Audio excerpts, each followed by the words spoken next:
Thot Allahu Jalla Shanuhu, Nebbi ibadi anni ana al-ghafurur rahim, wa anna adhabi huwa al-adhabu al-alim.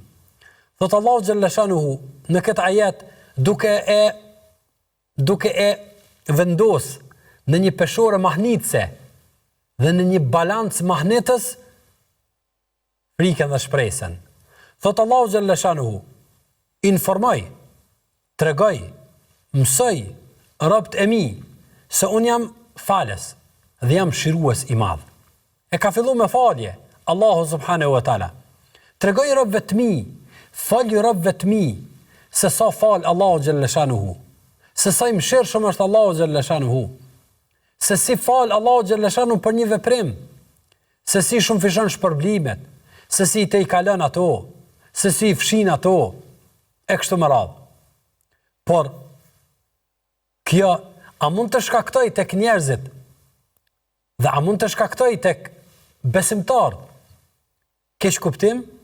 Sigurisht se po, sepse të mbështeten pastaj vetëm në mëshirën e Allahut subhanahu wa taala, do t'i bëj ata të jenë të pakujdesshëm dhe mos përfillës në shumë kufi të cilët Zoti i ka përcaktuar të jenë të domosdoshëm për organizimin e jetës së njerëzve dhe arritjen e shpërblimeve. Me njerë pas këtij ajeti Allahu Jalla Shanuhu thot, wa anna adhabi huwa al-adhabu al-alim, por tregojë ti atyre, informoj ata se edhe dënimi im është dënim i dhëmshëm, është dënim i madh, është dënim i papërballueshëm nga Allahu subhanahu wa taala. Ndërsa në ajetin tjetër Allahu Jalla Shanuhu thot, duke i përshkruar pejgambert e Allahu Jalla Shanuhu, e duke i përshkruar robët e tij të mirë, thot yed'una rabbahum khaufan wa tama'a, i lutën Allahu Jalla Shanuhu.